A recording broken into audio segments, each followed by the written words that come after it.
Okay, good. So B, we're live at Slash Gaming also. Okay.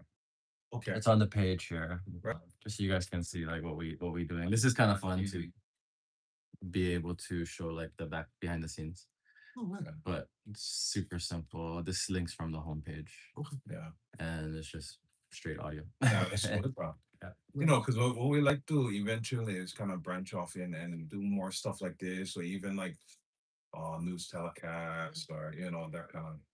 We just need more independent media. Yeah. Like even on social media, and because we're not like tethered to anybody, we can really like speak freely. So because we're not like tethered to anybody, we can really like so really. Yeah. Yeah, They're no. going on the list again. Right on. Okay, B, I'm gonna interview you then. Okay. Okay. Yeah, yeah. So we're now live from the nation of Hawaii, Pu'uhono, Waimanalo. It's June 19th, Friday. We're here for our first community ho'olohe session one on gaming in Hawaii. Really just a chance for our community to voice their opinion on the future of gaming and tourism-based economic development with Hawaiian governance.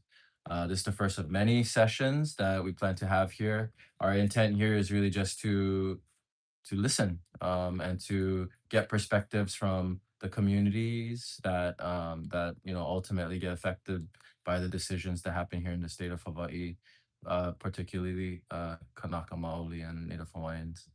Jay, And you can let Bonet in. Is she down there? Yeah, yeah. Yeah. Yeah. good. Yeah. You get the key. Thanks. Yep. So thank you for joining us.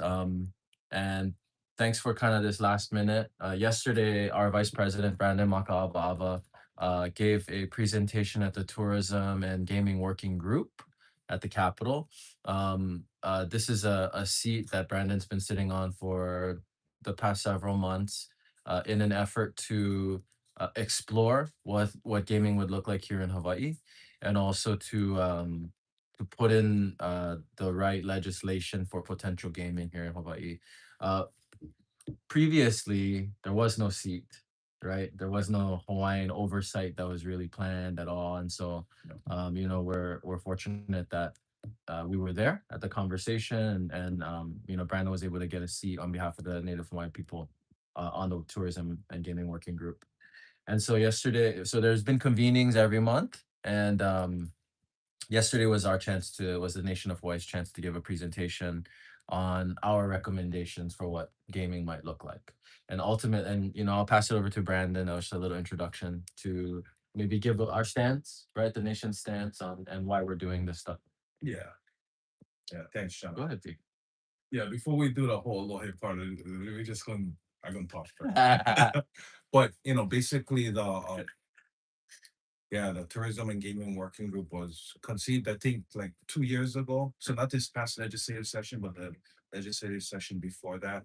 And initially we were against the formation of the working group because we felt like we just the state wasn't ready to convene this working group, because they didn't have enough information. And then also there are casino companies that were written into the working group, which is very unusual and something that no state has ever done before. So it's very like, yeah, it's bad. And Yeah. so we advocated to go against the working group, and then because of the lack of Hawaiian leadership. So before there even was a Hawaiian seat there were multiple seats for casinos. Just to give you an idea of what the working group originally Yeah. created. But So they actually like lobbied and put their names in the bill, kind of thing, right? well, I mean, yeah, they lobbied. Yep. Basically, they wrote the bill, Right. the casino guys. Right. And so there was FanDuel, there was I think Sam Boyd is on there, another casino company, Marnell, DraftKings. DraftKings, MGM was also part of it, but they have rarely been coming. So our advocacy, we kept trying to yeah, trying to shut it down, and the compromise to them for us, because we kept showing up, was that what if we include you guys in the bill? And I was like, oh, okay, but not just us, like need more Hawaiians than just us, you know. So they brought one more Hawaiian into the group, which was Hawaiian Council, which you know. But also we wanted the casino guys out of the working group, and we were able to get the house to amend that and take them out of the working group. But on a technicality, they weren't removed. And so we started this working group with the casino guys inside the working group, just to give you guys a context. And so, we've had different presentations over the last 7 months. Um, uh, Most of the presentations were like rose colored kind of, yeah, projections, just numbers pulled out of the air. No real study being done. And if the studies are being done, no way to verify where they're drawing their data from, where are these projections coming from, I mean, down to like even had the public safety guy. So they're, just to give you guys an idea of who's on the working group. It's a few casino companies. There's also a representative from the House, a representative from the Senate, representatives from the tourism um, committee in the House and tourism committee in the Senate. There's also a DOH representative there, Health and Human Services, Public Safety, the Attorney General. There's a whole bunch of Quite a people. crew. Yeah. Yeah, yeah, and then our two Hawaiian seats, and so you know they brought in people. Oh, and also Stanford Carr, big developer, brought a head. He's seated with him. And then the building trades, one union seat, which is again, not really representative of people. But so far a lot of the presentations were kind of rose colored projections and really kind of just to prop up this idea that um, gaming, it could be a big economic boom for Hawaii. And I'm not saying it can't be, but we were saying in our presentation that it won't be if we don't structure it correctly. Um, so that was our big takeaway, and that was our big thing that we emphasized on in our working group was we have to create like really good structure, something like lasting, something that is sustainable. Otherwise, it's going to be very difficult for us to fix this down the road. So we're talking about regulatory structure, governance structure, we're talking about like all these different things that really should be taken into account. And it just happens in. Hey, y'all. Welcome. It's an open dialogue. If you're just joining us, we're here at the Nation of Hawaii, Pu'uhunu, Waimanalo. This is open dialogue on gaming in Hawaii. What's up, Louis? And so our Vice President, Brandon Makaava is just giving a little introduction, on what our efforts are, and if you have any questions, you can feel free to email us community@nohgov.com. We're gonna be here for the next couple hours, just talking story. Brian, you can continue. Yeah. Continue on the introduction. Thank you. Yeah. And so what we kind of like leaned in on was structure, having good structure, having good governance structure, because over the last 4 years we visited with a bunch of different casino operations around the country. We visited different tribes, um, all over the continent, from Midwest to the East Coast to the West Coast, and we saw, you know, how structure was so important and vital to, really making sure that um, gaming funds was utilized in the correct way and actually benefited the community because you know everybody is gonna of course gonna have money coming, but you also gotta weigh in the other side, which is the social ills that occur. And if that is not structured correctly, the social ills going to outweigh the gain, the economic gain. Mhm. So we looked at good models and then we also looked at bad models, unfortunately. And the bad models told us that, yeah, if you don't get the structure right, that's going to be a problem. Also, more importantly, if, and this is for the tribal model, so I'm going to utilize the, tribe a lot in this. Tribes that weren't in control of their governance structure, they weren't governing, they didn't own the casino. They just had a casino that was just sending the tribe a check and, like, let them do whatever they want. Those were the ones that had a little bit, you know, it was rough, and it didn't fully, it, the pros didn't fully, outweigh the cons. It actually had a lot more cons and brought a lot more problems than it did good. And so that was part of our presentation, is making sure that, if we do have gaming here, it needs to be native Hawaiian led in the state of Hawaii. Otherwise, um, it's going to be state or corporate led, and that is going to be a big issue for us as Hawaiians. You know, um, we're seeing now with the trusts, we're seeing the challenges that are happening. We're seeing the federal cuts. We're seeing, just disorderliness of even the legislative session. You get like, take for example, they had this conveyance tax bill that was moving through the legislature, which would have gave DHHL $55 million annually. For the first time, they would have like a dedicated dollar amount coming out of conveyance tax. The thing made it all the way through, but then last minute, the department head get into a fight or a shouting match with, you know, Donovan De La Cruz, and the bill doesn't pass, even though Senate, House, everybody's all for it.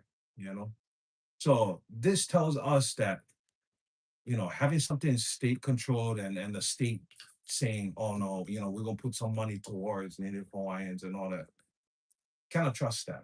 We have to have a little bit more control over the funding than just having the state, tell us, oh, we get this amount of money, because that can change.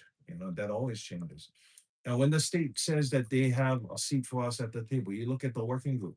We have to fight for that seat. We have two seats. There are like four casino companies sit on this working group.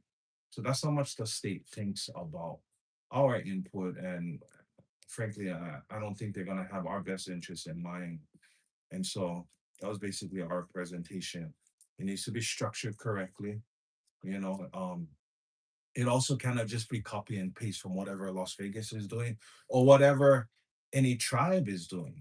A model for Hawaii gaming industry, and whether it's casino, whether it's lottery, whether it's whatever, it has to be a model that is uniquely a Hawaii model, made for the people of Hawaii. Because we have different needs than other folks. We have a different population, and we have a different type of economy. So they cannot take the easy way out. And one of the I think Chair Ilagan was trying to say that, oh, should we just copy Las Vegas and bring that over here, that model? And I told him, no, I don't think we should do that. I think we can take aspects of the Las Vegas model, but we can also take aspects from tribal model, and we can take aspects from models in Washington or Maine, or all these different other places. So it's gonna be unique to us, and we should really take our time when we build this out. And it has to again be led by Native Hawaiians. So just to give you guys that context before shut up and do the whole lawyer part. But yeah. Thank you, Brandon. That was good. Yeah. So that was our opening presentation. Just a little overview on the current legislative activity and tourism and gaming working group discussions. Thanks, Brand, for the background. I'm slowly sending this out to a couple people who wanted to know more about it. So we'll be getting questions as we go, but we can move on to the community listening section, which is, yeah, it's super flexible. I think we can just ask questions if you like. If you want to have like a one-on-one dialogue kind of thing, you can sit in the seat there if you like be on video. Otherwise, Yeah, what you think, Brand? Yeah, yeah, Yeah. yeah. I don't know. Is there any questions about the opening presentation, kind of like the process that Brandon just explained, or no? Okay. Okay. Yeah, maybe you guys like come over here or move down. Sure. I don't know if like who wants to be on camera.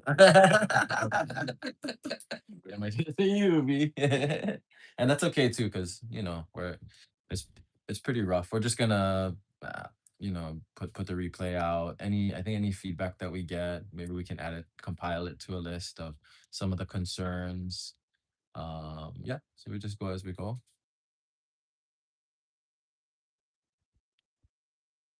You can also just talk, I think. Yeah. I do have a question, Yeah. Brandon. Yeah, yeah. When you were talking about all the places that you visited and checked out, you mentioned you placed on a continent. Have there been any international Yeah. gaming operations that you've taken a look at in terms of like Macau or Singapore, other places? Since your point, Hawaii is unique, and why replicate the continent? Yeah, you should. Yeah, we have different places that we've checked out. Yeah, like Macau, like Singapore. Actually, like Abu Dhabi, Dubai, which is a really interesting yeah place to learn from. Mhm. This is Jim Fines, who's one of our experts here, and let me introduce Benet. Benet Khaled. Mhm. She's our ambassador to Indian country. Yep. So she introduced us to a lot of our, yeah, the gaming people and the casino owners and tribes.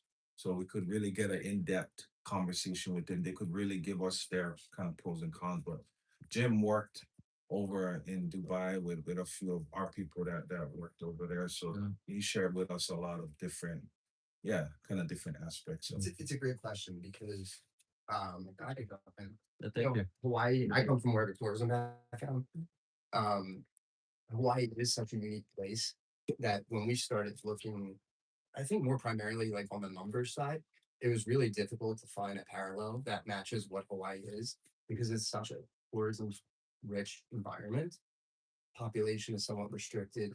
No one can drive here really, right? So it was very unique. So when I mean, obviously we explored everything in North America, especially with the tribal entities.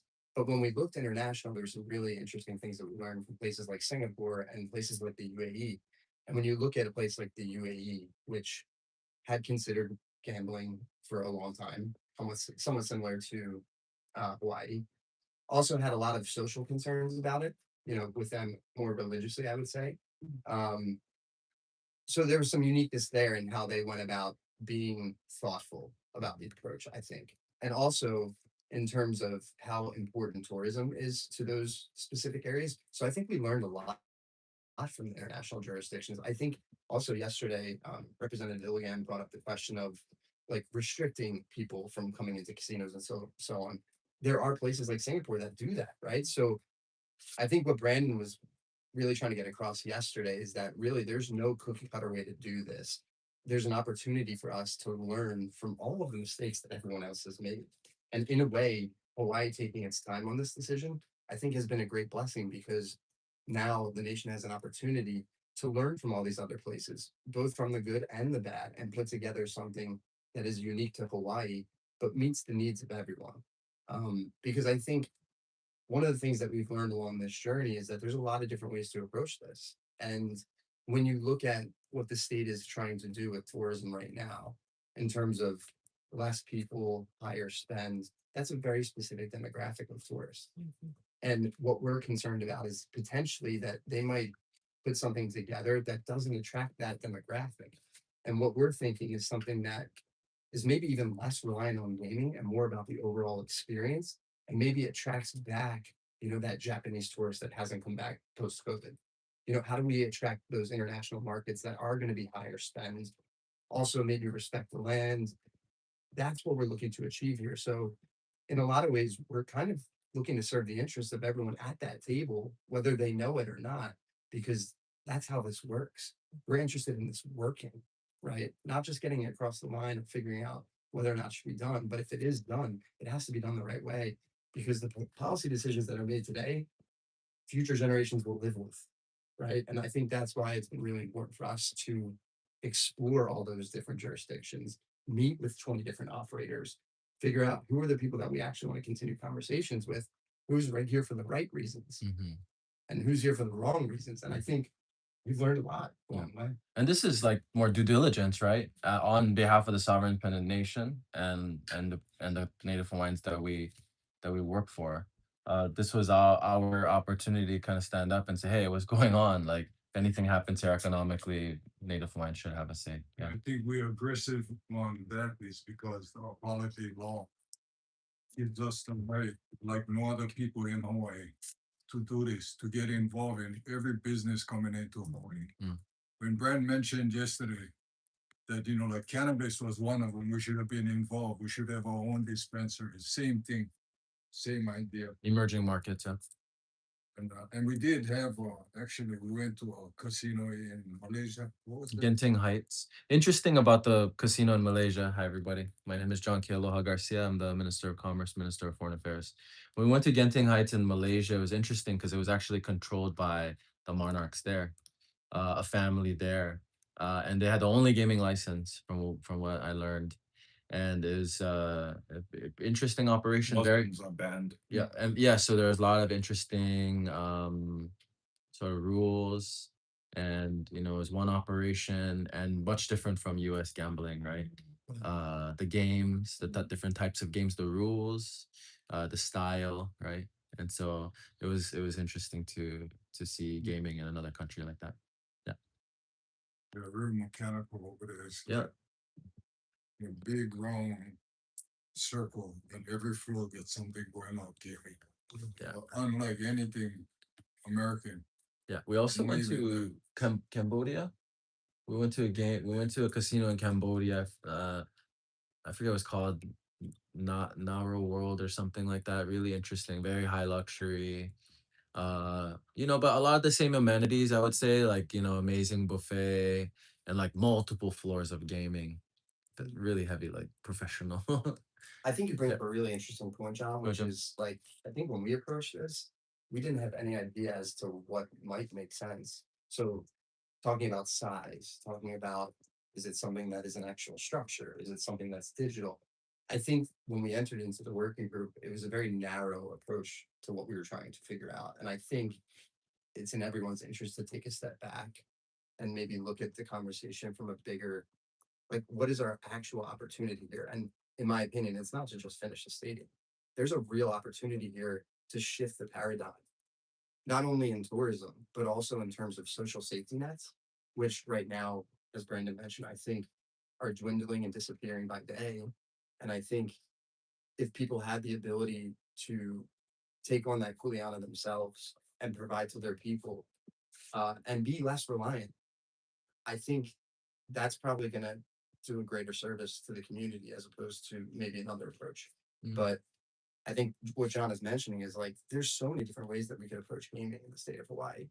And I think the unique journey that we've had over the past 4 years is really picking what would work and what wouldn't work, and what do we need to make sure that we run away from, and what really could harm the community, and what do we have to be ahead of, and what's important, finding the right partners. There's so much to look at, and to think that we're just stuffing this into a 7-month working group. Yeah. We're asking a lot of questions. We're not finding a lot of answers. I think we've found a lot of answers, and we're really excited to bring those answers to the surface. And I think part of that conversation is like, do people in Hawaii even want gaming? What do the Hawaiian people think? And then, you know, all the stuff that Jim brings up, how it's going to be done, where it's going to be done, how the public benefit and all that stuff. So there's many different layers of this. A lot of what Vice President Maka'ava was talking about yesterday was really governance first, right? Like at the end of the day, the process is forthcoming, just like how the reconciliation process we're going through is forthcoming, and that's up to us to decide, right? That it's not like gotta have the answer. Whatever we decide going forward is what's best for us. So yeah, it's multifaceted. Does anyone? I was gonna Yep. say, I think, you know, so I'm, my name, aloha. Go My for name it. is Betty Kalakin. I'm from the Palma Band of, Lusonia Indians, which is located in, northeastern San Diego County. There's 109 tribes in California. There's 575 in the United States. All multi-layered, right? All different tribes. I don't have to tell you guys, about your cousins up on the over on the other side there. But we it took a long time for us to learn what was the best way. I mean, 30 plus years. But tribal gaming is probably one of the more lucrative ones that is existing today. Even, Las Vegas sometimes has a hard time with us because we're doing so much better, but we take it from a different perspective. I know one of the discussions that happened yesterday, they were talking about the regulatory process, right, which is extremely important. Governance, and we're already structured by the governance of our people because of whether it be a constitution, bylaws, what have you. But it also comes from a historical concept that what we do for our people is for the people. Like, we make life decisions, right? So when you put a resolution or you put an action into place, we don't have the luxury of just throwing the resolution or the decision away. It affects us generational. And so I think those are the other things that why the decisions come from a very deep hearted place, right? We also, and I shared with Uncle and Brandon and John James, is when casinos came to my reservation. I have a very small reservation. There's only 321 of us. We all vary, right? So it came to our reservation 4 times. 4 times the Like the effort to try and make it happen. Make it happen. Oh wow. And my father voted 4 times no. And I had asked him why. And I voted 4 times no because the concern was, were we really ready because of what it brought? But then, when the people decided to go through with it, he said, okay, well, even though we voted no, it is not up to us to destroy it. It is up to us to make it good for what our people need. So when we went into gaming not to make money. We went into gaming to provide for our people for the future.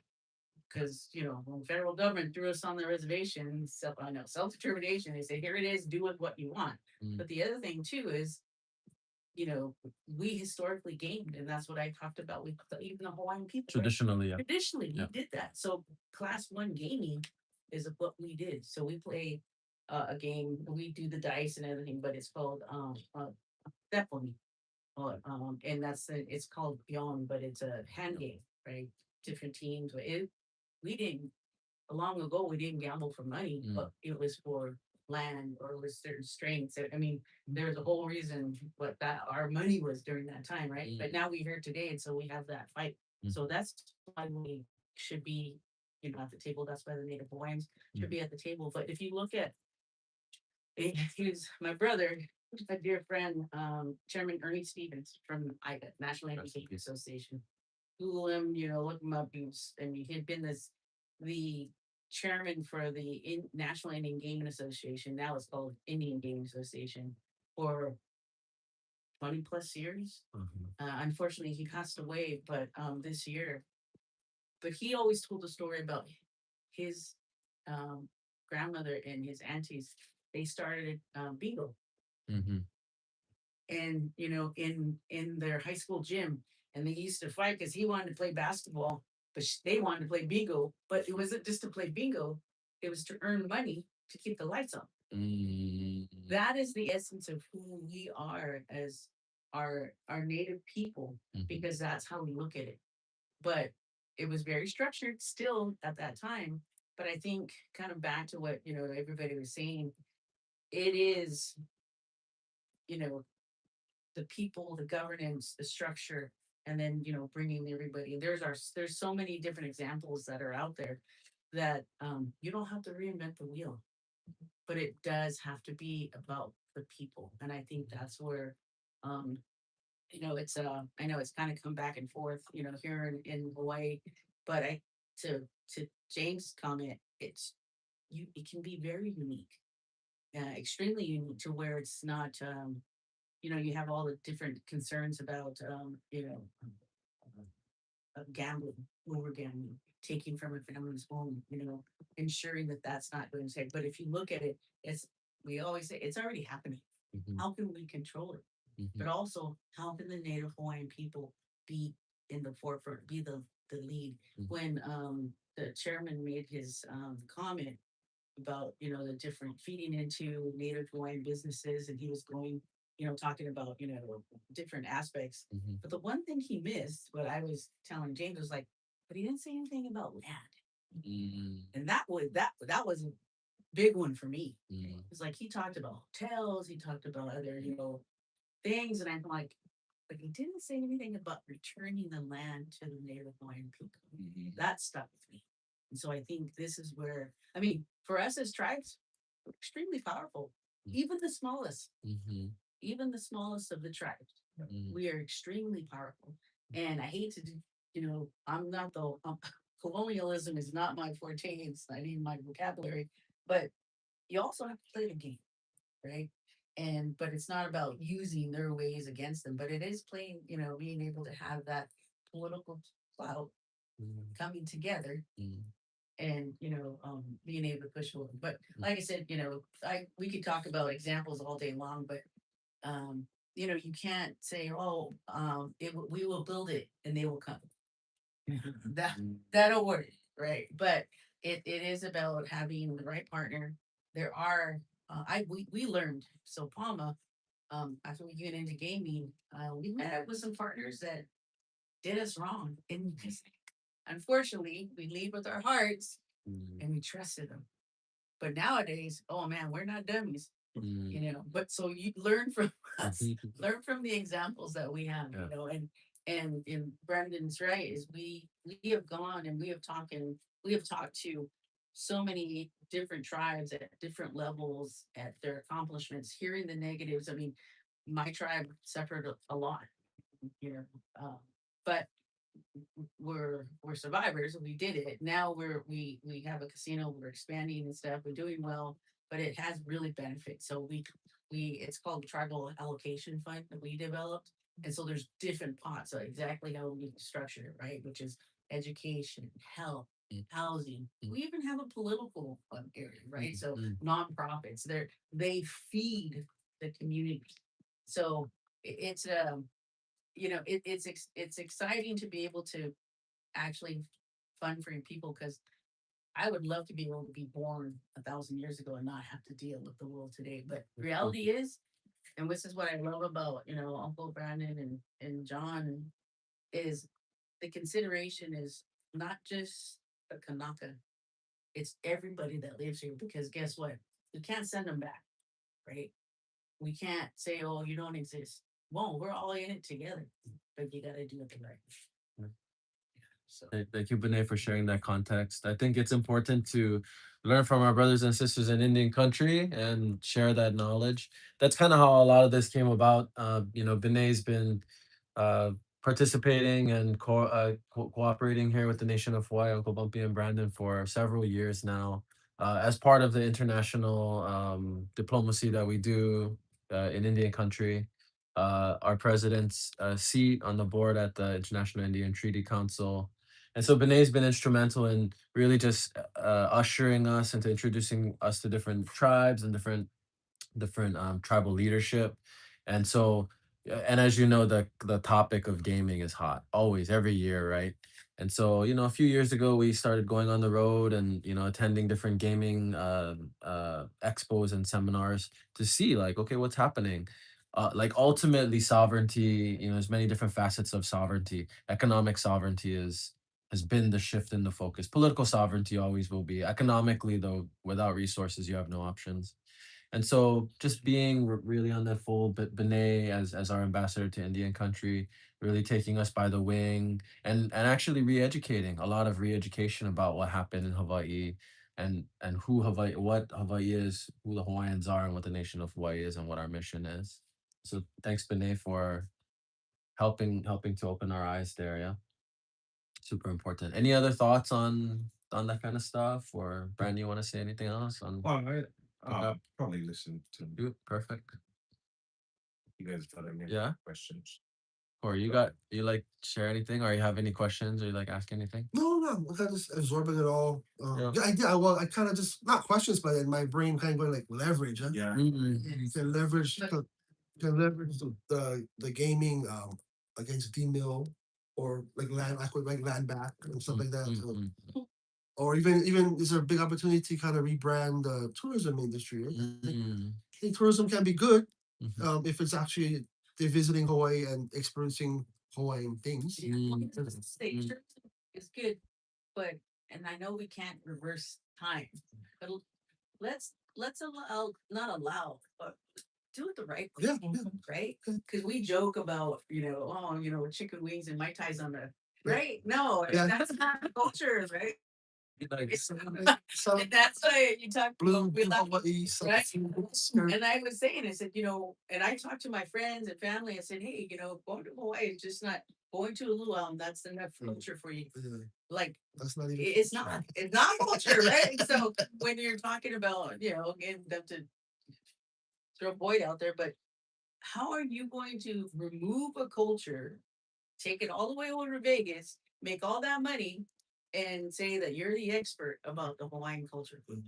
No, you can't. And that's a big thing for us, right? Like, I would never come in here to the Hawaiian people and tell you how you're going to live your life and this is your culture. By the way, I'm going to make money off of it. So thank you. No, that don't work. And I think the thing that we always talked about was culture as the foundation, not Yes. decoration. Yeah. I think a lot of times what we see in Hawaii, and me coming from a hospitality background, a lot of it is decoration. It's not truly authentic. Yeah. In my mind, I think it's the one thing that Hawaii, from a tourism perspective, is kind of missing is that really authentic experience. And I think in today's world, that's what people are searching for.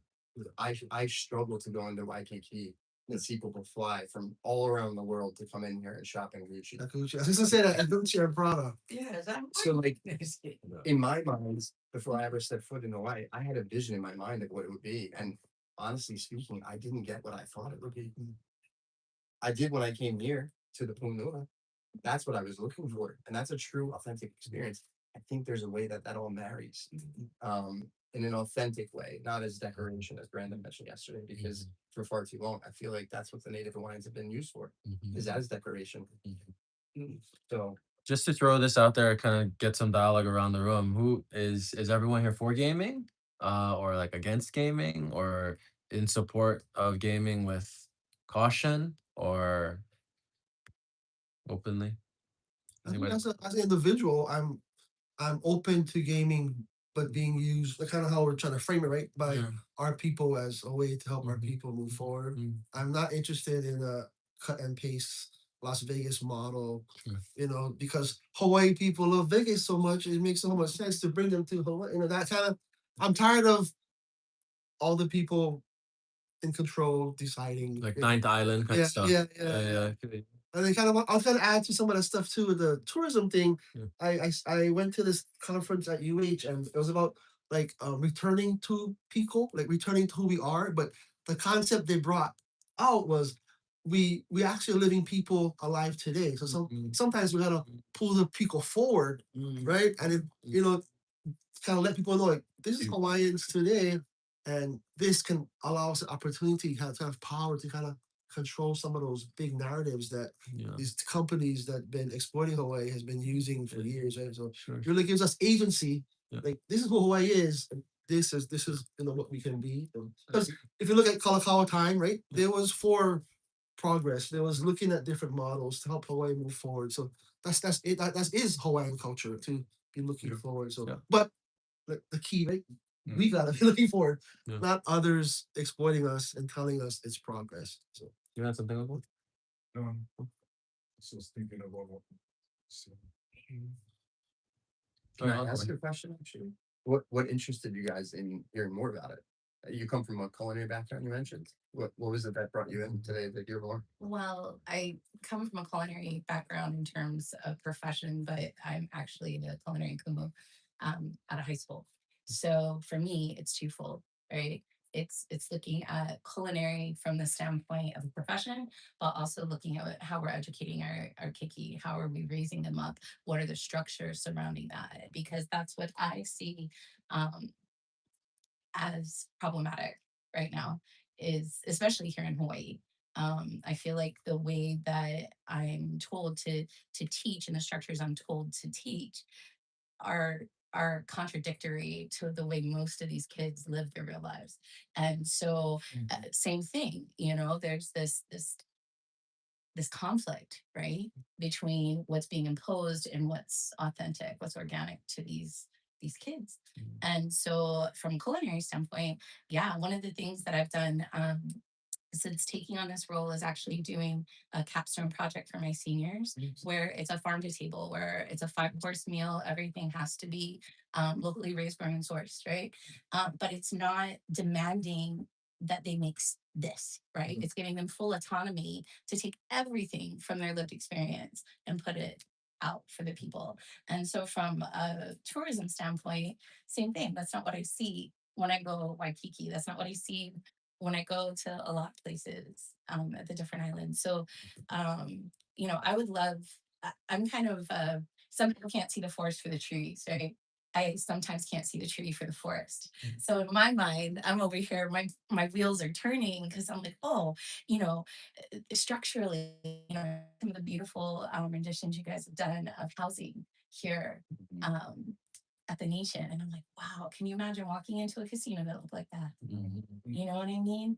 And having been to casinos in Vegas, on cruise ships, in Singapore, thinking about all those components, yeah, you can go anywhere else and get that experience.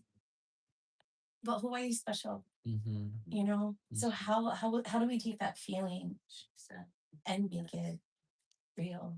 And I think that's the key, is that it comes from the people. And that's where it's got to start. So when you were asking about gaming, I'll be very honest. I don't know if I'm for or against gaming, because I also have a background in medical. So thinking about it from a mental health standpoint, and thinking about those buckets. But even that, what are we doing structurally? If you look at the fact that if you take most people here in Hawaii and you put them in a traditionally, Western clinic, they are not going to fare as well as if you're putting them in a complementary clinic. Right. And that's been proven over on the West Side. There's a clinic over there that does amazing things, especially with substance abuse, where they were having a success rate of like 25%. But since they started introducing La'au Lapiao, since they started introducing Hawaiian ways of thinking and healing, their success rate is 75%. Amazing. So again, yeah, let's have buckets. I'm all for the buckets. But the people have to be structurally building those buckets, not just somebody else's idea of what the bucket should look like, and that's what, very long answer to your very simple question. So there's the names in the buckets too. And that's why I make people that are online. It's not a Zoom dialogue, but they're listening in, and then they can email in their questions. Okay. There's a chat on the YouTube, but yeah, if you have any questions too, you can just recite it Okay. maybe. So What's I the have question? Denise Harvey, who is she was I think she retired from the position, but she is a previous executive board member for the Indian Gaming Association, longstanding somebody that I really look up to. She was treasurer of her tribe for Grand Round. She would like to be more involved, but she will post a question. But major experience as a treasurer as well, right? Because that position as a tribal leader, I mean, that's your one responsibility, right? Money. So, but so Denise, if you're online, go ahead and if you could Email, or she can text to your or you can text me. yeah. But definitely the next one, maybe we can involve her too. But Indian gaming, individually tribes, and I know they didn't, the attorney yesterday didn't mention this, but, or maybe she did. We are over regulated by ourselves. We bring the tier here because, you know, and just minimums at, at the federal level. But the tribes are their regulations are so powerful that, and that's why the example I think she gave was like, people love what tribes are doing because we're not just looking to, pass the bill and kind of at its minimum. It's the regulations are stringent because we also abide by not only our tribal regs, right, but state or state compacts and federal. So yeah, we did above it, so you don't have to question, which is kind of unfair, right? But it works because we look at all the different things that have to be that we're concerned about, which is the mental health aspect, right? Like we always say, we didn't build a casino for our tribal people to go spend their money. It's an opportunity for people to come enjoy, whether it be a resort for the aesthetics, it's entertainment, right? Gaming is just a small part of it, just a small part of it. So that's a huge piece. And I think that brings up a really interesting point, which is the product that is created will determine who comes, right? So if you build a very specific type of product, that might attract more local residents. That might attract more native wines. I don't know that the state is looking to endeavor this whole project to take more money from its citizens. This is looking to bring dollars in from outside, not take from the community or recycle dollars that are already here. And I think that's also the trouble that they may run into if they don't thoughtfully approach it and they just create a product to generate revenue. So a lot of that we learned from the tribes and from those different international jurisdictions of what are the opportunities in terms of what are the outcomes that we're looking for. And much to your point about education, it's not about the process, it's about the outcome. And if the outcome isn't what we're looking for, then we should change the approach. That's very difficult to do in government structures. So I think we have a unique ability to meet many needs that are ongoing here and really be that connector. And I can't think of anything more beautiful than the fact that the native wines being the connector of all of this. It seems right to me almost. So I think it's a really, really unique opportunity to do it the right way with the right people to generate the right outcome. And the sad thing is, if we don't take all those steps, then this could go really bad. So like, it's important. And I think that's why we've taken this so seriously, and met with so many people and traveled so many miles, so that we don't screw this up. I think going back to that law, apology law, that's why when we go in, it's all about reconciliation with the state for us. State owes us that, So we're going in with that chip on our shoulder when we go in. Like Brian was saying earlier, never had no Native Hawaiian mentioned on this working group at all. And it's just by showing up, they were forced to put Native Hawaiian groups inside here now, right? That was but the law has always driven our energy. It's always that, so that we knew we never had to look back for a law. Because the only way the state can really help us is to prevent anything worse from happening to us now. This is the way, one way for us, is we got to take control of that ourselves, the Native Hawaiians. Then we can do all the talking and do all the good stuff that we need to do. That's because that happens for every business. Same like tourism industry. If we had control on that and not just getting a free check from the government for $30 million, wherever that's going, we don't see that shit, So I think that is one of the key things that, we got to really constantly remind the government we're here for more than one reason, not just gaming. We're here for straightening out a lot of old things that happened to us too. That's what the gaming will do. This is why we're here. Yeah, and as I was driving from Waikiki, like going through buildings and the roads, and I'm like, this is what we don't want to do, right? I mean, they built and built without no consideration of the land, the people, the future. As Native people, I was talking to one of our tribal leaders, and we were just talking about the culture, and he said, Benet, our people didn't think 5-year, 10-year, 20-year plan. We thought 100, 400 years, because my people, majority of us in the California area, in Nevada, and some in Arizona, in Mexico, and some other reasons I found, but there's the oak tree. That's what gives our main supplement, and it takes 400 to 500 years for it to grow to its full potential. They had foresight. The elders had foresight for that, because it knew that it was going to continue to feed us even more after that. So when you look at, unfortunately, they didn't have that in mind. And so that is the last thing we actually talked about. I said, that's not a repeat. maybe we show them how to do it right.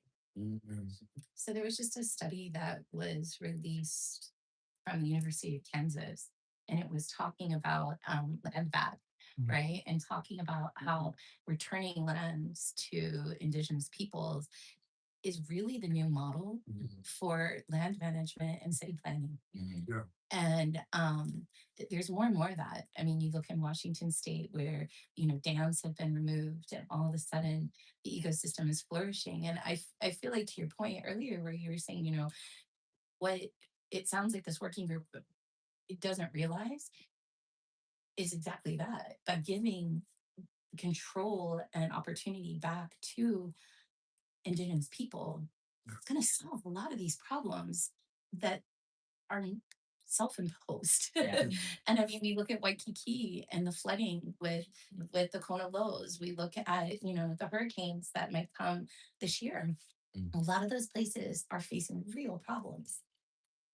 And so looking at this big picture, to your point, in my opinion, is even if you want to remove yourself from the cultural component, which I think is asinine and ridiculous, but not everybody's going to go there, right? If you if they realize from a business standpoint, this is good business. Yeah. You know what I mean? 100%. Good business. And maybe laying that out for them and incorporating a goal. How does the apology law play into that? Right? How can you kill two birds with one stone? Yeah. Right? Awesome. Exactly. Go ahead. I have a question. Maybe you guys can answer. In the native models, what say the state of Hawaii makes gambling legal, and then there's deals that need to be made or monies need to go. How who does it go to? Like I'm afraid in Hawaii it'll go to like, oh, we have a state agency called OHA or Native Hawaiian Council of Native Hawaiian Advancement, and they'll handle it. But that's just right. That's a U.S. government created entity for Hawaii. Like, how do we ensure it comes to the people? It has been models where like if you can trace your genealogy back to the Korea petition, then you're a beneficiary of this, and then now you receive a percentage. And also to comment, I like the idea of the allocation stuff because we do that in the unions, right? We negotiate for wage increase and then lump sum increase for everything else, and then we hold meetings with the members and they decide how much do we give to healthcare, how much do we give to pension, but the members have a voice in the process, right? So I like that model. But yeah, so I was wondering how do we ensure it comes to the people and not some American United States created agency that will do it the same thing again. I think that will be unsuccessful. Like OHA has been the council as far as getting the people the resources that they. So what are the setups? What does that setup look like? Yeah. basically? But I think that's the structure again. Yeah. It's the structure question. Yeah. Like maybe Benin, you want to share how your tribe does it? Yeah, well, so obviously totally different. Each tribe has its compact, and so, but and regress a little bit from my tribe, but I think the combination of the apology bill, with we've talked about this with the existing um organizations that are here in Hawaii, working with them and creating a sovereign wealth fund. Right. And so that's because back to your point also is the allocation piece of it. So theoretically, you can consider us as tribal members as shareholders. We help make those decisions. And I think it would be a compilation of those, governing boards, representation. I mean, I know you already have it, right? So you don't have to reinvent the wheel, but the allocation process is really key because we don't want to repeat history, which they promised you a broken promise, right? And I hate to use that, but it is what it is, right? And so I think that's where for my tribe, we made the decision. We say what goes in there, like you had said. We also take in consideration because of our involvement with our gaming, we have oversight of if it's doing well, if it's not doing well, right? It's not like a solid like percentage, right? And not gonna lie, some of my people are like, nope, you said I was gonna get this much. I was like, hey, well, this is business. This is, and not every one of our members is has their MBA, right? Not anyone. I mean, it's from baby to elder. So those are all things that are always taken in consideration and evaluating yearly. And I think that's where we come back to the proper governance, right? That really, and I know we've said it over and over again, but that plays a huge part. And I think, I don't know how it's going to work with the agreements with the state, right? But it has to, right? You have to be, you're right. And by the way, there's other ways to look at it. So like if you look at the UAE, for instance, they run their business in terms of if you have a family book that you can trace your lineage, then you're Emirati. At the end of the month, you get a check. You get a check cut to you, right? There's no fund that goes to this, to that. So there's even different approaches from how that money comes to the surface. I think the way that we looked at it is I think a roof over their head because I think reliance on governmental structure that has kind of held people back. And I think that's a great point. So I have Denise Harvey on. Yeah, go phone. ahead. She's must say be able to comment. But most of I think I would say, correct me if I'm wrong, say 95% of we create programs. So it's almost like winning the lotto. If you make $1,000 a month that you've never had, we're like, well, sorry. So we actually as tribes implement programs for you to, it's everything from they have financial, literacy, that's right. But it's financial literacy, it's culture, it's governance. You have to have that before you even receive your money. And if we're seeing a lack in that, we continue it like, hey, we don't want to give the shovel because I'm a previous tribal leader, and I would always tell my tribe, hey, I don't want to give the shovel to our tribal members to put them in the ground. So we ensure that those programs are in place, and that's not good. Because if you're expecting this amount of money and it's a free for all, oh no, that's a disservice to your people. So, yeah, Denise, go ahead. All right, Denise. On council for 12 years and then was the treasurer for Indian Gaming. So Okay. where are you guys at with the state of Hawaii? Like what is it in negotiations? Have they approved gaming and you guys are trying to figure out what that looks like or? Yeah, Denise, thank you for being on the call. We're really in the early stages. Right now, there's a working group that the state created a couple years ago to look into what gaming could look like as an option here in Hawaii. That was brought on by a bunch of different factors. A lot of gaming lobbyists here in Hawaii now. A lot of projects that they are trying to get other folks to attach to gaming to finish because they're just running out of money here at the state, and so now they just trying to find any kind of economic parachute, and so now gaming has come back to the top of the conversation, and gaming's been talked about for decades here in Hawaii, but it hasn't really gotten um far until just recently. And so we sit on the working group right now, and and so there's just been some initial talks. I guess when this working group finishes its work, what it's going to do is create a report to give to the legislature. But then I heard from the debate guy yesterday at the meeting that we're going to actually write a bill to put forward to legislature. So we're not just going to have the report and give it to legislature to do, hopefully they make a bill or not. What I heard from him yesterday is we're going to write a bill.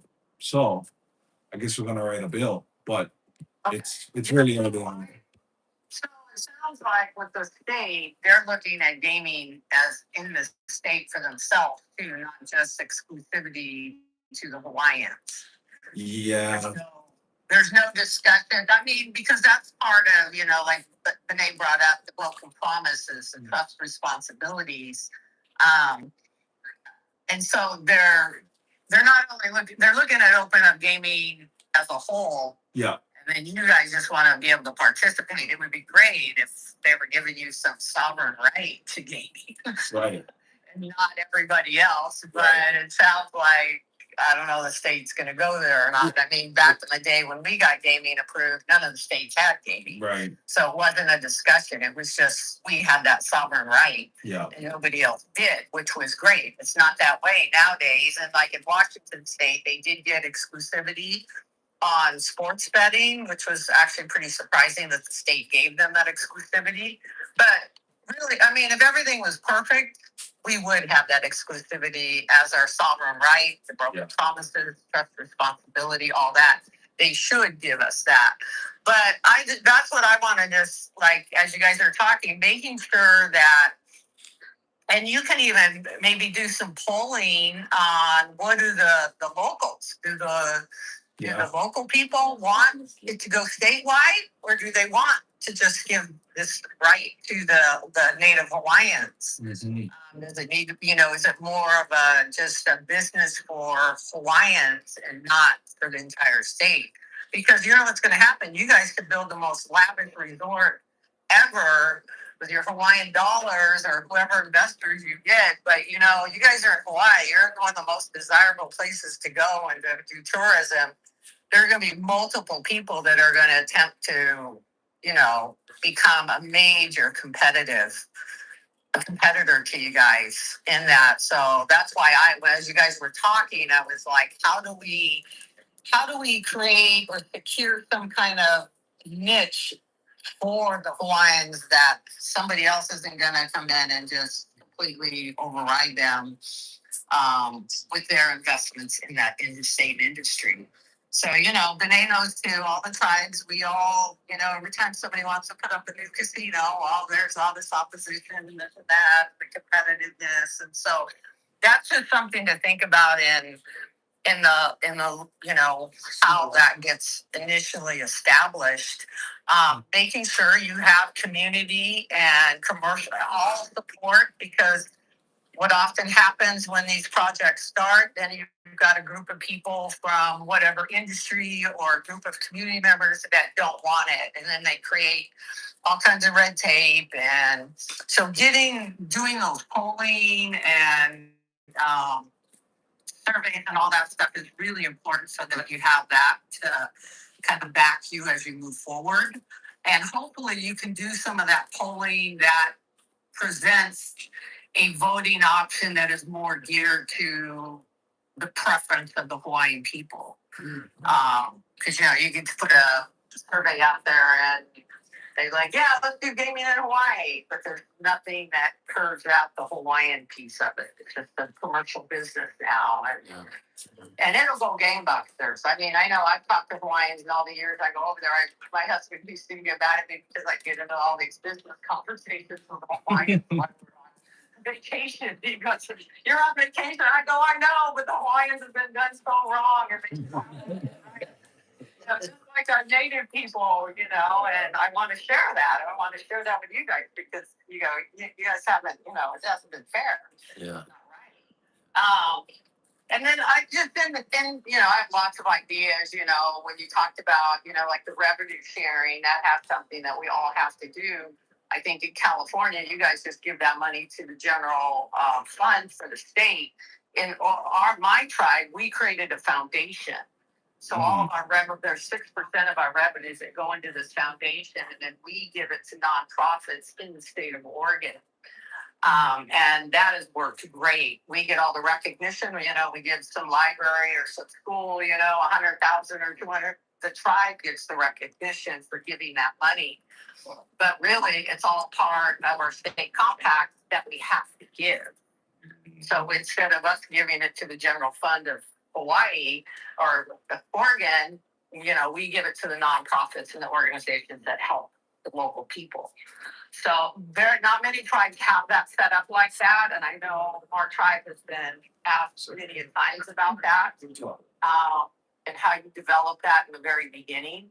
Because once you start giving the state money, you ain't getting it back. So how do you set that up? And some people might think some stakeholders may think it's a good idea, some may not, but at least it's something to attempt in the process. And then the other thing we did, you guys talked about revenue sharing and that you gotta be really, it has to be well thought out how you set that up because your people will, nobody's ever gonna be happy. That's what you really get. Yes, I mentioned that. Sometimes they'll complain about some big expense and why didn't we get it? And we're like, well, if we would have broke that down among 6,000 tribal members, you would have all gotten $2 more. You have to break it down like that. But one of the things we did, which was hugely successful, and I don't think all tribes, I know we've had a lot of tribes inquire with us, is we set up endowments when we first opened our casino before we were ever giving any revenue. And we put 10% of all the casino revenue in endowments for like education, health, elders, and whatever. We've created more endowments since then. Like we have a timber endowment now. We have operations endowment, all of those kind of things that we've added. But so here we started with nothing. And because we started giving those 10% and 10% every year to those endowments, we now have a portfolio that's worth $1.4 billion. So, and all it is giving that 10%, and then, over time, you guys start growing all the interest and it's just a really good, so we always know if something happens or a disaster occurs, we can still thrive as a tribe because we have these endowments that we have set aside.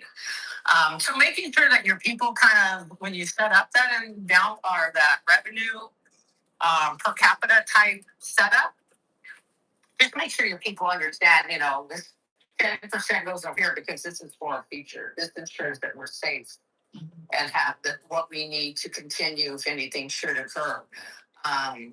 So it's just a lot of it's education, but I would really be sure that you're getting that community and local support for whatever it is you're trying to do, because that will really back you with having further red tape down the line, because it's a long drawn out process. I'll tell you this right now, it's not going to be easy.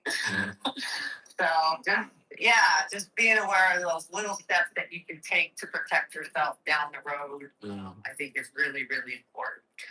So To Denise's, thank you for allowing me to. Thanks, Denise. That was so awesome. Appreciate you. Denise, to your point, Yeah. I was sharing, you have a lot of support with your cousins of, where from. Like, we want to make sure that it is Native Hawaiian driven and it's goes back to the Kanaka people, because everybody talks about how you've been done wrong. Mm-hmm. And so hence, Denise and others that we've talked to, she's just one of many. Awesome. Thank you so much, Denise, for your Thank you, feedback. Denise. And if you have any other questions, feel free to reach out to Benet. You can stay on the phone. Just just keep me kind of in the loop. Like I said, I'm more than happy to give my inputs. I mean, I've brought, government gaming experience for the last 25 years. So more than happy. And I've always been passionate about trying to help the Hawaiian people. lovely. Yeah, no, it's always good to hear your voice and see you when we're out and about. So thanks for being here also. All right. Yeah. Yeah, let me know whatever I can do to help. Awesome. Thank you. Ahui ho. Aloha. And just to Denise's point, about polling and about understanding what our lahui thinks. We have a few buckets set up to ask for feedback. We start to collect it. We have a handful of responses, and it's really interesting to see what the respondents feel about gaming, what matters the most as far as like community protections and cultural preservation. And so I think as we go along in this process, we'll put those findings out there and just share a little bit about what our community thinks, and just as like just a brief kind of just to show what some of the numbers are looking like, and some future formats of what we might expect to share in the future. You can find all of this information right now on our website, nationofhawaii.org. We're now live. If you click onto the tune in shortly here, or the now live, it'll actually play it live. And we'll work on our setup in the future. But we're doing it, right? We're doing it. So this is what it's about. That is a good idea, though. What Denise put out, we should do like a star advertiser poll and get like a real big public kind of poll just to gauge the seeing, because I think yeah we'd be kind of surprised to see what the what that is. If we do have some general support out there, it's really like should we leverage that and push forward. So. Yep. So far, what the overall is that people are the community is supportive with conditions. So but the highest respondents 31% with concern, 13% opposed. So it kind of seems like education a little bit more just the unknown, how it all looks, right? I mean, we've been in a long 133 years here with trying to assert who we are, and so it's it takes time. It takes time to break this down. I think it'll be very helpful too if publicly you start exposing different models. Yeah, I think Hawaii people just automatically think Vegas, yeah. gaming Vegas. So that's all they can kind of relate to. Okay. So if you share the other countries, Maybe a little series on different countries and the mechanic of it, what works, what doesn't work. Oh, that's pretty cool. Yeah, I think, no, it is correct, because, and that's why I mentioned before, like 575 of us, we're all different. We, state by state, it's all structured different. Tribe by tribe, it's all structured different. So, from the smallest to the mid to the large. So, I was just texting Denise like that right now, like, thank you. Maybe on my side as a tribal ambassador, for the nation of Hawaii, creating a little subcommittee that we can have, people be able to bounce off to provide you,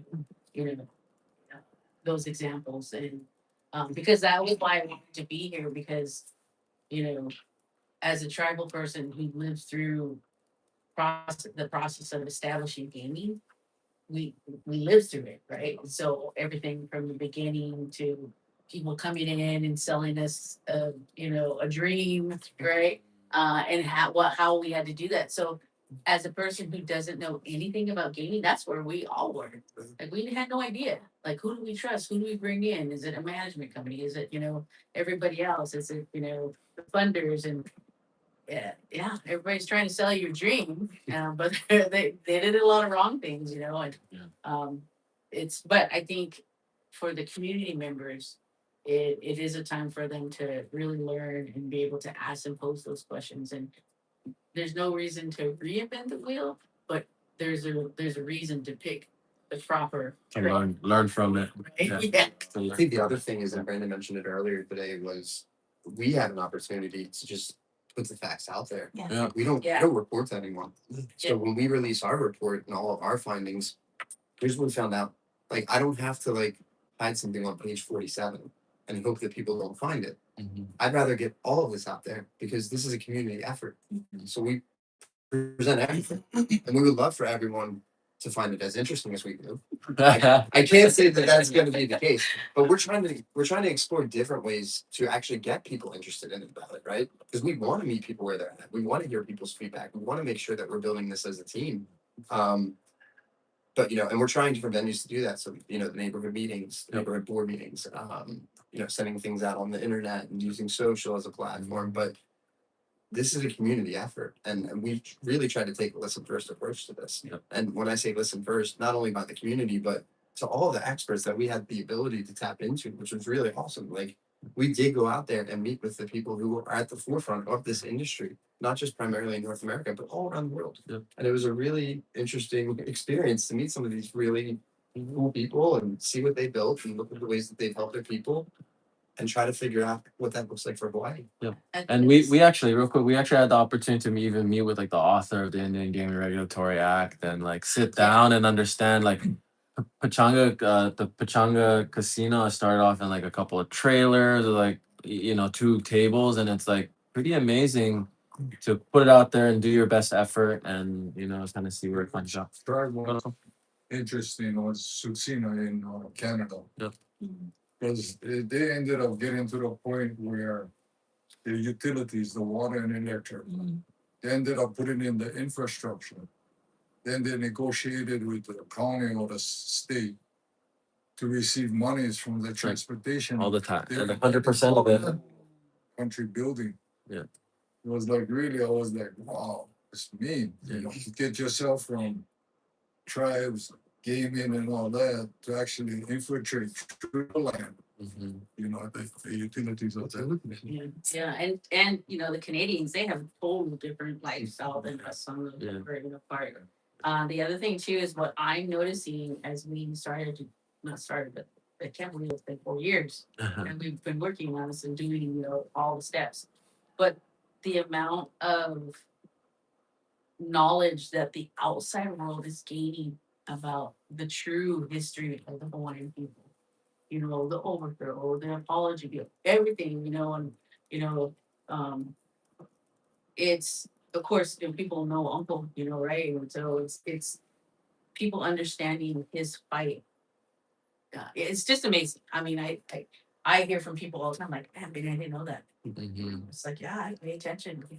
But I think through the relationships that the nation has done, that message is being sent out. Yeah. And in nation building, we call it limited to maturing capacity, right? Brandon always says, the enemy of sovereignty is dependency, something like that, right? V? Yeah. And so the more dependent we are, like the less options we have. And so as we gain capacity as a nation, sovereign independent nation, not just in economics and understanding industries like casino and gaming, but politically, economically, socially, and culturally, and and eventually being the owners of it. I think the other thing that we think about is that we always talk about how this is not really even an effort. What we're trying to build is a bridge to reconciliation. Yeah. Gaming is part of that. It's one of the pillars of the bridge, but it's only one pillar. And I think the way that we're trying to approach this, and Brandon was Political reconciliation.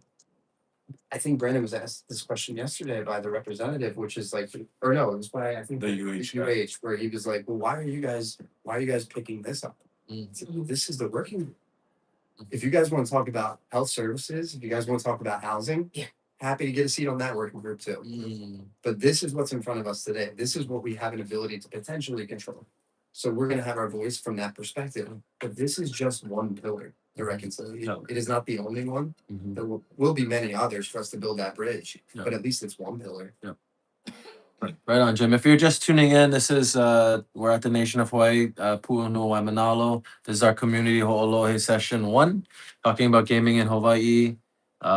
Here on February 19th, 2026. The gentleman here chatting, talking right now, his name is Jim Fines. He is an executive advisor for the Ministry of Commerce for Systems and Sustainability. He's been working with the nation for the past several years to understand not only gaming but different industries economically, understanding land back policy, and so that's who he is. B'nai Kalak, she's actually our ambassador to Indian country and has been a very trusted friend of ours to help shed light on a lot of this and other issues too, understanding the structures in Indian country, and it's just very fascinating system and setup out there. So thank you for joining us. If you have any questions, you can email us community@nohgov.com and visit us online at nationofhawaii.org. Okay. Please. And so you were talking about pillars and talking about this whole gaming thing and why is gaming the thing, and just trying to reimagine it. What if gaming is the keystone? Because based on what you're talking about, um, with how the tribes do it, gaming holds it all together, right? So you see what I'm saying? I know. I think Yeah. there's just so many important things. Oh, I agree. You know what I mean? That like for me to say that gaming is a keystone would be very difficult for me to say. But I agree Yeah. with where you're going when it gives the opportunity to present a baseline that can be built upon. Yeah, that technically could be a keystone. Because I'm wondering in terms of like the conversation we have with the state, right? Because that's always seems to be the thing, all these great ideas happen and then they die at the state level because there's special interests on every board and there's probably already backroom dealings and all the things. But if it can be brought as, okay, we want X, Y, and Z, A, B, C, D, and E and F because you took it all from us. Give us this. And then you build out from that. It's a pathway. So for us, we call it economic diversity. So we don't have to, because there are some tribes in, throughout the United States that can't game. Yeah. Because of their location, because it's not, they're up on the hill, and the side of the hill, that's where the government put them, right? So they're there are many tribes, like look at Agua Caliente. Valente, yeah. I guess that. They didn't have gaming, but Yeah. they were so prosperous because of their what they did with their land, right? They're leasing certain it's checkerboard. Yeah. And so there are tribes that I have already been done very well prior to gaming coming about. Gaming was just another a facet of being able to truly, uplift our sovereignty, but what it breaks down to is providing for everything, right? So it's really economic sovereign diversity. Sure. Throw that out there, but it's and I know it's kind of hard to say because we probably get shot down. And we said gaming was the keystone, but it is economic diversity, or maybe it's economic leverage. What you want to put it on there, right? Yeah. Because it allows you, it empowers you, right? It allows you to take care of your people the way your people should be taken care of. It allows you, to have a power seat at the table. And one of the things we were talking about is, the economic development that we do is really retaining that as much as we can, right? And being able to be smart about how it's managed. So, I always said, oh, sorry. Go ahead. Yeah. Different topic. I just happened to look at you and I looked up. Oh, That is the perfect example. The whole process. Right there. That explains it at a very, Mhm. very cultural but beginning place. I would tell people, hey, if you want to do something right, start from the beginning, and that's it. I just question for these talking sessions, has the topic of organized labor come up at all? Like if they're gonna build these casinos, can we guarantee that those workers will be unionized? Right. Because speaking of leverage, Yeah. one way to look at this whole thing is like the working class, right? The working class has the power to disrupt business to actually and like another layer in our getting our country back. I always look at is the major industries in Hawaii going to be unionized? Because that also gives us right leverage, and that's also Aupua system, right? Aupua is a labor So labor division force, yeah. system that put the power in the common workers' hands, Mm. and if the conditions were right, they would just leave, and then they have to remove the leader, Yeah. and then so kind of it's labor and unionism, which I'm kind of all about, but it's also cultural. Sure. Yeah. That's a Sure. I that's why I was excited when you messaged me Mhm. so that you could come and kind of share your perspectives on this, because I don't see a pathway forward without the unions being involved for us. And some of the operators that we've talked to, that was one of the questions I asked. Are these are you guys union hotels and all that? And the ones that we've talked to, they are.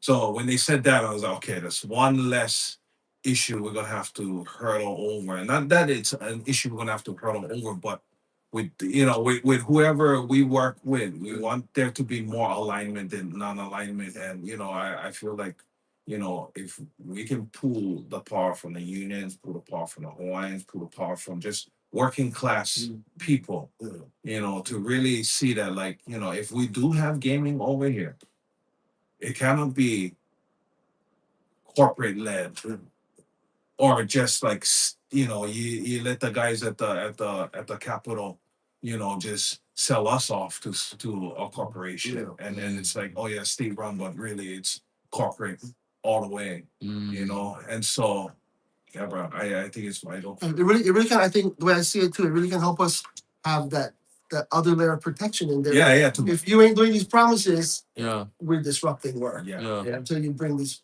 it holds them accountable too if there's organized labor in there. I think the interesting thing is on that discussion point, because there is someone that sits on the working group that represents the unions. And it's been interesting to watch, I think, from when the state was first exploring sports betting, which was kind of the launch point of this working group, was when they stopped their working group on sports betting. And the fact that they were arguing that sports betting would create jobs in Hawaii. And I'm like, really that one? I'm logging onto my phone to a corporation that has no presence in the state. What job is being created? Right? And I think what's been interesting throughout the conversation is to see I think it was 2 working group sessions ago, when the union was discussing, well, what makes sense for us, right? And for the unions, it's job creation, right? It's also making sure that their families are taking a look at it as well because of what's going on with the economy now. Yep. So I think now they're seeing what gets built is very important because that's how much revenue gets generated. That's how many jobs get created, not just in the building phase, but also in the long-term phase. So I think they're starting to look at it from, okay, I think this might need to be brick and mortar. And I think this might need to be maybe a little bit more towards integrated gaming resort because it allows us to do more entertainment and more things that'll create more jobs. Yeah. So I think all of this is slowly coming to the surface, but it's been slow. Uh-huh. And I think some of the insight from what we have in some of the tribal casinos is if done wrong, it creates like a micro capitalist society in the native world. So now you have bourgeois natives Yeah. that run the thing, and if the workers are not unionized, they get exploited. Yeah. Native people in this model that And they treat them like crap. yeah, It's like so worse. Yeah. it's a interesting thing to kind of For sure. explore. Yeah. Well, that's- Yeah. Integrated resort mentality. Mm. Then cover what you're talking about, the union jobs, hotel accommodations, all that stuff, transportation, Yep. food, beverage, all of that. Mhm. People not really thinking about all those things, but Mm. that's what an integrated resort can bring into town. Yeah. Which goes back to we need land now, we gotta prime land for that, Mhm. And I think, Mhm. oh, sorry. Mhm. In partnerships with, whoever we gotta do that. Yeah. Yeah, the labor discussion is, there's no secret. It's a touchy subject. It's unique in the country. Yeah. But the reason behind that is coming from our perspective, like it's our land, our law. Yeah, there's no Right. U.S. labor law, right? Yeah, Different- right. And so, Different layer. but there's really truly some tribes that have done a huge effort in changing that, right? Because hey, the reason why your resort, your establishment is so great is because you have great workers and they're treated correctly. Hey, not everybody's doing it right, I know that, but there are many tribes that have examples of that. But there's some tribes that are doing very well with labor, the unions, Yeah. right? So I think there's a lot of different examples, but that's definitely where it comes from is, you have an organization trying to organize in your home. You're like, oh, wait a minute, this is our land, our rules, our laws. You abide by what we say. But to your point, it's like, well, what about the ones that are not that are mistreated, that are not getting what they properly owe because you're the guys doing the work, right? So those are great discussions to have. But there are some really great examples where tribes are doing things with unions. Some are creating their own. I've heard that there's a gentleman creating a Native American union. So I actually wanted to do a long time ago, but but it's actually there is a thing called tarot.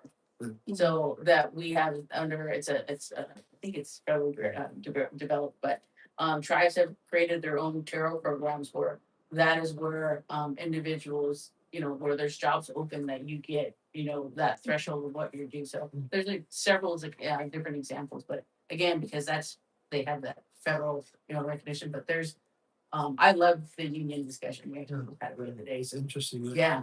One of the things we face in culinary is my program is busting at the seams. Like kids want to do it. They're super interested, especially with an idea of utilizing locally raised and sourced items that resonates with them. Mhm. The issue is only about 5% of my students go into the culinary field here in Hawaii because they can't afford to go into the culinary field. And that's one of the things that I think as part of unionization and talking with the state about, oh, this will create jobs. That's great.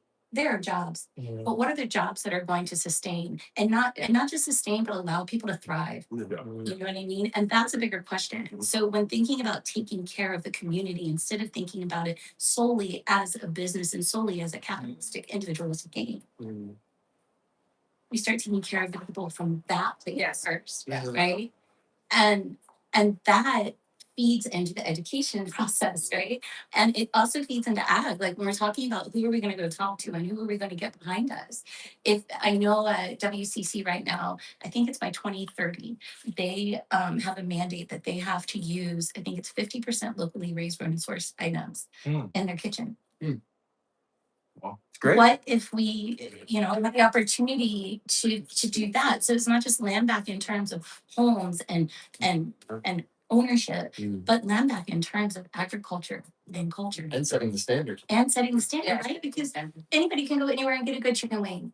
I can go Singapore and get a good chicken wing, Mm. you know? But can I get kala satay? Uh, I don't know. Yeah. Okay. yeah. You see what I'm saying? But that's where that creativity lives, is Yeah. with making, it gets everybody involved, Yeah. not just these adults making these decisions, Mhm. but having our kids, Yeah. the people who are going to live out their lives here in Hawaii, hopefully, Mhm. you Right. know, if they don't get priced out. Yeah. How do we keep them here and how do we keep them engaged and how do we use their brilliance, their creativity Yeah. to move this forward? I think that's also what we mean when we say Hawaii sized, right? Yeah. It's there's the business model side of it, but there's also what we can do innately special here in Hawaii that makes it a unique product, right? That we can be proud of, that's authentic and true. So okay. Right now it's 10:45. We've been at this for almost a couple hours now. I think this is a really great discussion and dialogue. I think we had like 10 people watching. We're gonna put the replay up and we can clip it as we go, and I'm sure that we'll have more of these series. We do have a section that we're building out on our homepage, nationofhawaii.org/gaming. And this will just be a repository for all of the news and information that we come up with. Love the idea of like educational series that puts out like, hey, exploring the models, integrated resort, exploring the models, gas station slot boxes, right? Like, and like what's good, what works, what doesn't work. And so that's a good feedback. I think it's That- great that- also because like even to your question and with the unions, like at one point the state was also exploring like votes. Like, Oh, yeah. right. Sure. That's when the union representative chimed in and said, wait, why? Why are we putting this on a vote? If we're gonna build it, we're gonna do this. Yeah. Let's create jobs and let's go for we need to generate revenue, right? Yeah. So like all these conversations have been going on. How do we make everyone aware of Yeah. what's been talked about and what we're looking into? And so I love the idea. I think that'd be really fun to do. I also think that it's also a hot topic because it's, I say, maybe entertainment driven and it's a popular sort of thing to do, but also there aren't very many ideas economically that can have the impact that a Hawaiian owned, done right, gaming industry can do, right? So that's part of it, bringing in new money, right? Bringing in fresh dollars that get circulated here and stay local. So I think we can bring all the trusts together. Yeah. Doing this, mm, commandment schools, curiosity. They get the lands and all that, all Hawaii owns, right? mm, And they get lands with which they can waive them permits. And yeah, that's our thoughts on how, because we're making them look bad because we're talking about the stuff they're supposed to do. Education, housing, right? yeah, Health and human services, all that stuff. We get trust. They're not doing that to all of us, not helping us in the community as much as they should. Yeah. So I think that is one key thing and one of the things that we gotta work on too. mm. Thanks, Uncle. We get numbers out there, so it's just a matter of organizing ourselves. Yeah. to do this. Well, it seems like they just pose the question, just ask the question. Yeah. Because if you don't ask the question, you're gonna get pushback. There's no surface area So for dialogue. It's the kind of about polling already. Yeah. Yeah, we gotta pull. Yeah. We put on polling. So I've actually written this down. In the polling, Mm, there's a whole science behind it. Yeah. So really, really being thoughtful about Yeah. the questions that we're asking, how we're asking them, and the information that we're actually able to share within the question. So just thoughts. That's great. No, I That's love good. it because That's great. Let's do There's- that. Yeah. there's some Yeah, give there's us good feedback. polling and there's bad polling. Yeah. Like I'm gonna ask the question, I know you're gonna answer correctly. Lead it, like you could lead it, or you could create an opportunity to. Yeah, and you're That's like. good. That makes sense. And also getting enough information to where people actually know what they're saying yes or no to, No right? context, yeah. Because a lot of times you'll be given a poll or a question and it's a yes or no. And my answer is no, but with a certain context, or yes with a certain context. So Yeah. making sure that context is represented in the question. That's awesome. Yeah, that's one of the things I'm excited about just from a creative visual engagement standpoint, is being able to compile the information and present in a visual way. That'll also live on the website. So I think you can expect more of that kind of the research and the information that we've done, putting it out there as a resource to our lahui and making that accessible the best way we can. And then of course, in the best way that we can here as the nation to host these kind of dialogues and get on the camera more. something I gotta do. It's always just Brandon talking to me off the screen. I'm gonna kind of hanging out over here. I know. Nah, we will. We will. How are you guys feeling? Any other final thoughts? Maybe we can,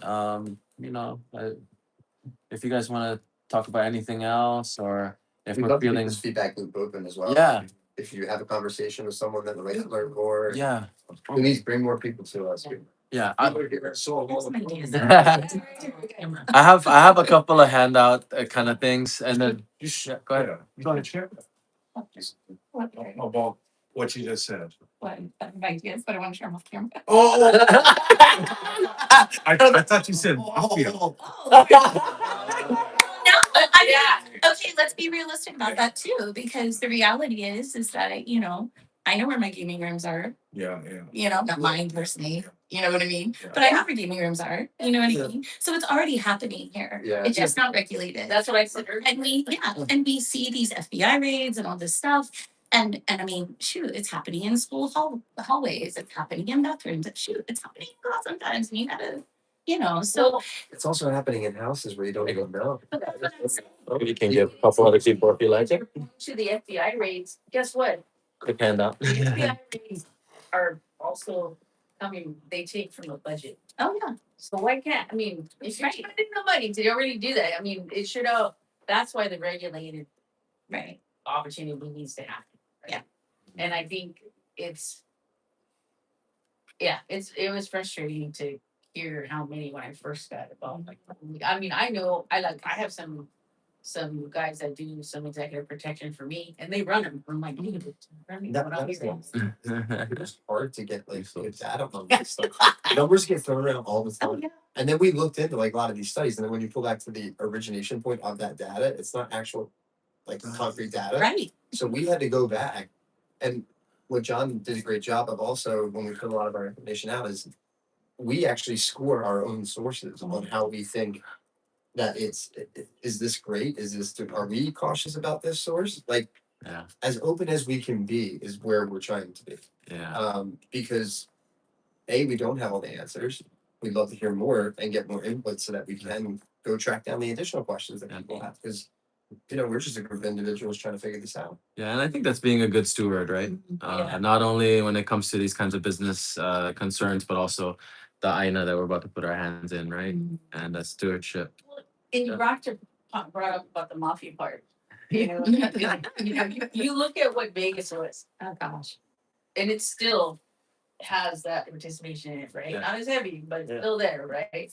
And in gaming stuff, it's the same thing. We had people coming, and this is where you're gonna get it too, where people think that it's the wild west. Yeah. It's like, no, it's not. I mean, we had, I remember applying at a job. I was 18, was gonna work in the Beagle Hall. And the guy who was interviewing me said, "Oh, where are you guys from?" I said, "Oh, from the reservation right up the road." Do you guys have your own laws? I'm like, yeah, tribal laws, governance. And they said, "Well, can you guys grow cannabis?" I was 18. I'm 56 years old. I remember that, and it was kind of crazy that was I couldn't Cutting not edge believe thing, it. like wow. But that they were entering in, so I mean, it was. But now, smarter, we're a lot smarter now, and that doesn't have it regulated, overregulated, and it's there's bad actors, right? Yep. But there, with the structure that we're talking about, there's a way to create it a Hawaiian gaming regulatory governance and experience. Awesome. I think one of the things that's really great is being able to give people ideas of what it's going to look like. Like I still go back to what Brandon presented years ago with showing the potential here in the nation.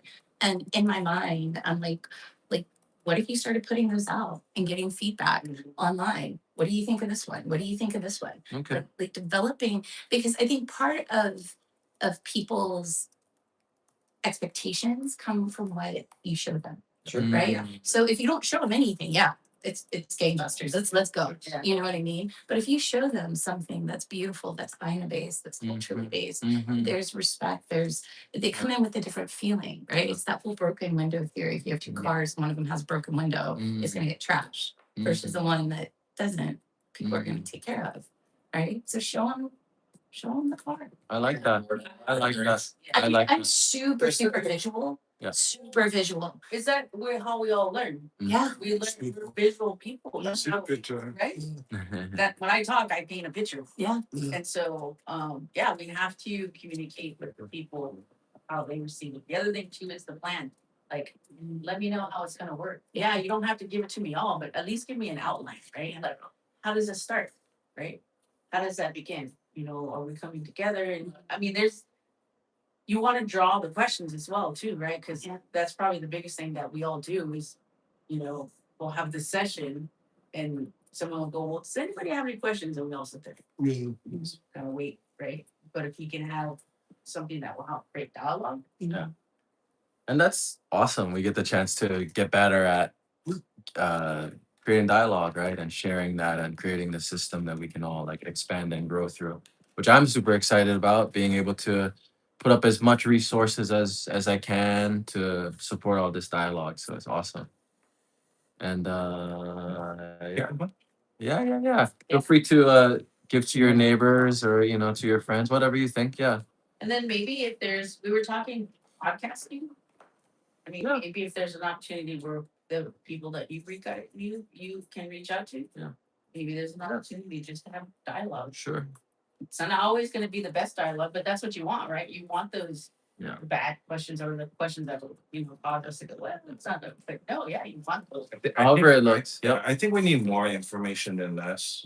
Because with more information, people can inform their opinions better. Because it wasn't that long ago that I was told against gaming, and I still waver. Here and there. There's certain forms of gaming that I do not like. Because I come from a gaming family, Yep. and I've not just participate. I'm very deep into that part of my world, and it was really hard for my family, others that I knew and that I was close with. Yep. But having more information and seeing the different models and understanding the different ways in which we could leverage it, I started to come around, and so I try and I don't want to be like real definitive with our stance because we still want to craft it according to what our people want, right? And but we also don't want to like not give our people enough information to have an educated decision, and that goes back to what you guys are sharing. Share a model, share the visuals, share, these different things. That way people aren't so scared to go down this route because I think if we give people enough information that is proven, that is verified, that the data is real, they might come to a conclusion that is different than the one they have. Right. Informed. Yeah. And that's why I mentioned about my personal issue with or our vote. My dad and I voting 4 times no, but it still happened. The state of Hawaii may vote yes. It will still happen. And that is why the Hawaiian people have to be at the table because they have to understand that it has to be Hawaiian led. That's the apology bill, everything else. But if you're in the dark, you stay in the dark, which really sucks. Be like sign us off. Yeah. Yeah. Yeah. Go do your thing. Yeah. No. We make like we do this for real life. Yeah. And go. Action.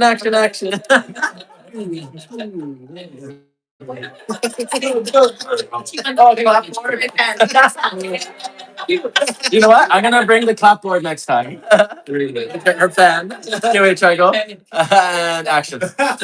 Okay, people. Sign us off. Well, I appreciate you guys listening. I appreciate, the people that came to our first listening session. This was a really short notice. So but in the future, we're gonna have future listening sessions. You know, whether you have opinion for or against, we'd love to hear from you. Yeah. You know, I think what we're doing is just trying to make this a normal, you know, a topic that we can talk about intelligently in our communities because it's not being talked about. It's being talked about in secret places, in back rooms, and you know, and this is gonna come up quickly on us. And if we're not prepared to make an educated decision, that decision is gonna be made for us essentially. And so we have to be informed, we have to be at the table, and this is part of bringing you folks to the table. So look out for more information on our listening session on gaming, and mahalo for listening. Thank you. Yee. Aloha. Mahalo, Dewey. Man, we did it. Let me end this stream.